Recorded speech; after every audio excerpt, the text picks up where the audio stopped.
8일 새벽 예배, 이 시간 사도신경으로 우리의 믿음을 고백하며 하나님 앞으로 나아가도록 하겠습니다. 나는 전능하신 아버지 하나님, 천지의 창조주를 믿습니다. 나는 그의 유일하신 아들, 우리 주 예수 그리스도를 믿습니다. 그는 성령으로 잉태되어 동정녀 마리아에게 나시고 본디오 빌라도에게 고난을 받아 십자가에 못 박혀 죽으시고 장사된 지 사흘 만에 죽은 자 가운데서 다시 살아나셨으며 하늘에 오르시어 전능하신 아버지 하나님 우편에 앉아 계시다가 거기로부터 살아있는 자와 죽은 자를 심판하러 오십니다. 나는 성령을 믿으며 거룩한 공예와 성도의 교제와 죄를 용서받는 것과 몸의 부활과 영생을 믿습니다. 아멘. 이 시간 함께 보실 말씀은 요한복음 11장 38절부터 36절까지의 말씀입니다. 제가 봉독하도록 하겠습니다. 이에 예수께서 다시 속으로 비통히 여기시며 무덤에 가시니 무덤이 구리라 돌로 막았거늘 예수께서 이르시되 돌을 옮겨 놓으라 하시니 그 죽은 자의 누이 마르다가 이르되 주여 죽은 지가 나흘이 되었음에 벌써 냄새가 나나이다. 예수께서 이르시되 내 말이 내가 믿으면 하나님의 영광을 보리라 하지 아니하였느냐 하시니 돌을 옮겨 놓으니 예수께서 눈을 들어 우러러보시고 이르시되 아버지여 내 말을 들으신 것을 감사하나이다. 항상 내 말을 들으시는 줄을 내가 알았나이다. 그러나 이 말씀하옵는 것은 둘러선 무리를 위함이니 곧 아버지께서 나를 보내신 것을 그들로 믿게 하려 함이니라. 이 말씀을 하시고 큰 소리로 나사로야 나오라 하시니 죽은 자가 수족을 배로 동인 채로 나오는데 그 얼굴은 수건에 쌓였더라. 예수께서 이르시되 풀어놓아 다니게 하라 하시니라.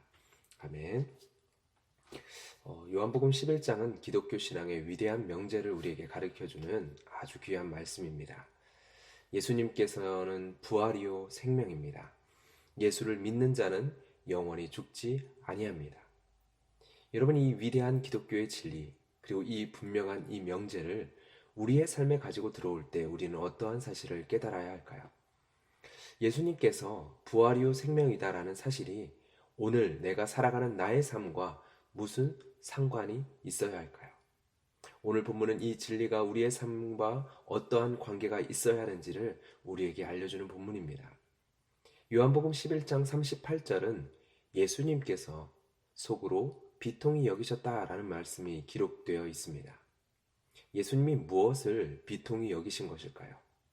여기서 비통히 여기셨다라는 것은 어떠한 예수님의 마음의 상태를 표현하는 말일까요? 여러분, 비통이다라는 이 단어는 한글의 의미는 몹시 슬퍼서 마음이 아픔이라는 국어 사전적인 의미를 가지고 있습니다. 몹시 슬퍼서 마음이 아프다. 그런데 여기서 사용된 헬라어는요, 슬픔보다는 격분으로 이해하는 것이 좀 더 명확할 겁니다. 이 동일한 단어가 마태복음 9장 30절에서는 예수께서 엄히 경계하시되, 엄히 경계하여 명령하되 라는 단어로 번역이 되어 있습니다. 그리고 마가복음 14장 5절에서는 책망하다라는 한글로 번역이 되어 있죠. 예수님께서 비통히 여기신 모습을 우리는요, 예수님께서 격분하시는, 분노하시는 모습에 가깝다고 우리는 보아야 합니다.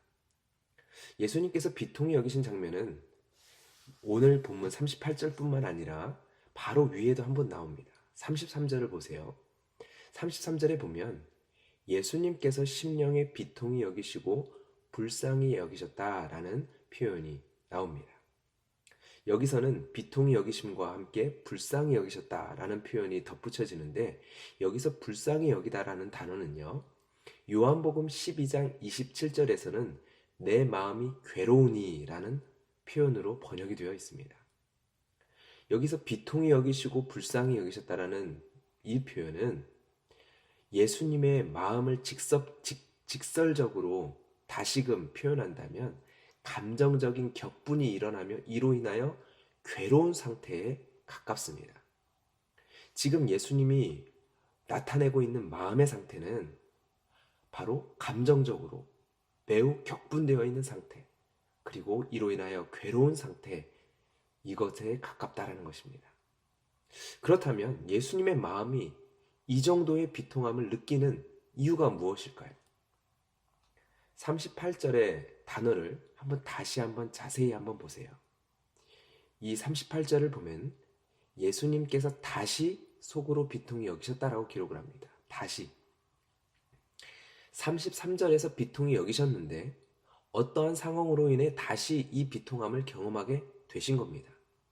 그 구체적인 상황은 37절에 나옵니다. 38절을 보면 어떤 단어로 시작합니까? 이에, 그러므로 라는 의미입니다. 37절에 이야기가 있고 그러므로 이에 예수님께서 다시 비통히 여기셨다라는 바로 왜 비통히 여기셨는지에 대한 분명한 이유를 밝혀주고 있죠. 37절을 한번 읽어볼까요?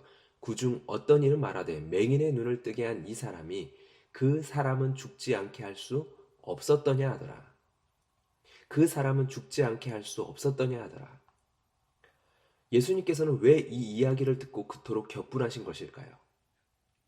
이 사람들에게는 어느 정도 예수님에 대한 믿음이 있었습니다. 맹인의 눈을 뜨게 할 정도로 능력을 나타낸 자라는 분명한 지식과 확신이 있었습니다. 이러한 지식과 확신은 마리아가 32절에서도 보여주고 있는 믿음과 같습니다. 32절에 보면 마리아는 예수님 앞에 나와 이렇게 이야기합니다. 주께서 여기 계셨더라면 내 오라비가 죽지 아니하였겠나이다. 여러분, 얼마나 큰 확신과 믿음입니까? 예수님이 우리와 함께 계시기만 했다면 죽을 병도 능히 고칠 수 있었을 것이라고 지금 고백하고 있는 것 아닙니까? 여러분에게는 이 정도의 믿음이 있습니까? 나사로를 저 돌무덤에 눕게 만든 질병이 있습니다. 지금 나사로는 그 질병으로 죽어버렸습니다. 그런데 그 질병이 어떠한 질병이든 예수님이 여기 계시기만 했어도 나사로는 죽지 않을 수 있었을 것입니다. 당연히 당신은 고치실 수 있는 능력이 있기 때문입니다. 여러분, 우리가 보기에는 나름대로 예수님에 대한 분명한 확신과 믿음의 고백을 담고 있습니다. 그런데 예수님께서는 이렇게 이야기하고 우는 마리아와 또한 그와 함께 울고 있는 온 유대인들의 모습을 보면서 비통히 여기셨다라는 것입니다. 왜일까요? 그들은 예수님을 믿었습니다. 그런데 그 믿음은 충분하지 않았기 때문입니다. 그들의 믿음은 죽지 않게 하실 능력을 가지신 분에 대한 믿음입니다. 죽지 않게 하실 능력을 가지신 분.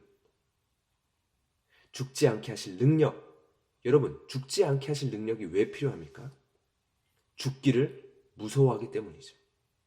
히브리서 12장 5절에 이러한 표현이 있습니다. 죽기를 무서워함으로 일생에 매여 종노릇하는 모든 자들. 여러분, 너무나도 정확하게 히브리서 12장 5절은 우리의 모습을 정확하게 표현하고 있습니다. 죽기를 무서워함으로 일생에 매여 종노릇하는 자들, 죽기를 무서워하는 자들이 죽지 않게 하실 능력을 필요로 합니다. 여러분, 이것이 예수님을 모르는 자들, 또한 예수님을 알되 온전히 모르는 자들이 살아가는 삶의 모습입니다. 나를 죽지 않게 하실 예수님을 믿는 믿음은요, 반쪽짜리 믿음입니다. 일생을 매여서 죽기를 무서워하면서 건져주실 예수님만을 믿는 믿음. 여러분, 이 믿음은요, 반쪽짜리 믿음이다라는 것입니다. 여전히 예수님이 아닌, 예수님에 대한 온전한 믿음이 아닌 두려움이 일생을 지배하고 있는 인생이기 때문이죠. 일생을 매여서 죽기를 무서워하면서 이 것들 가운데서 건져주실 그 예수님을 믿는 믿음, 반쪽짜리 믿음이다라는 겁니다. 여러분, 그렇다면 여러분은 어떠한 믿음이 온전한 믿음이라고 고백하실 수 있겠습니까? 죽지 않게 하실 능력의 주님이 아니라 죽음을 이기신 주님. 아멘. 죽지 않게 하실 능력을 가지신 분이 아니라 죽음을 이기신 주님. 여러분, 이 차이가 무엇인지 아시겠습니까? 이 질병 속에서 건지실 능력이 아니라 이 질병 속에서 두려움이 나를 삼킬 수 없는 영원한 생명을 주신 주님. 그 영원한 생명의 주님. 여러분, 예수님께서는 이들 앞에서 나는 부활이요 생명이다라는 진리를 선포하십니다. 나를 믿는 자는 죽어도 살겠고 살아서 나를 믿는 자는 영원히 죽지 아니하리라. 살아서 나를 믿는 자는 더 이상 죽음을 두려워하지 아니하고 일생에 그것에 매어 두려워하지 않게 되리라는 사실을 선포하셨습니다. 우리의 믿음은 바로 이 주님을 믿는 믿음입니다. 이 영원한 생명을 소유한 믿음입니다. 주님께서는 능히 나를 모든 상황 속에서 건져주실 수 있는 분이십니다. 죽음의 질병 속에서도 능히 나를 건지실 수 있는 능력과 권능과 특별히 사랑을, 우리를 향한 사랑을 가지고 계신 분이십니다. 여러분, 그렇게 그분은 우리가 사망의 권세에 묶여 종노릇하는 모습을 보시며 여전히 그것에 묶여 두려워하는 모습을 보시며 눈물을 흘리시는 분이십니다. 예수님께서는 눈물을 흘리셨어요. 그런데 예수님께서 흘리신 눈물은 무덤에 묻혀있는 나사로 때문에 흘린 눈물이 아니다라는 사실을 우리는 기억해야 합니다. 이것은 분명합니다. 왜요? 이미 예수님께서는 나사로가 죽게 되었다는 소식을 들었을 때부터 이 일이 어떻게 되어질지, 나사로의 부활을 이미 아셨기 때문이죠. 예수님께서 비통히 여기신 것은 죽어있는 나사로가 아니라, 예수님께서 눈물을 흘리신 것은 죽어있는 나사로가 아니라 죽은 믿음으로 일생을 매여 종노릇하고 있는 저와 여러분과 같은 연약함을 향한 눈물이었습니다. 여러분은 예수님께서 부활이요 생명이심을 믿으십니까? 이 믿음이, 이 진리가 여러분이 살아가는 오늘의 삶과 무슨 상관이 있으십니까? 여러분은 오늘을 매여 종노릇하며 두려움 속에 살아가십니까? 아니면 오늘 나를 삼키려고 하는 두려움에도 결코 삼켜지지 않는 영원한 생명을 소유한 자로 살아가십니까?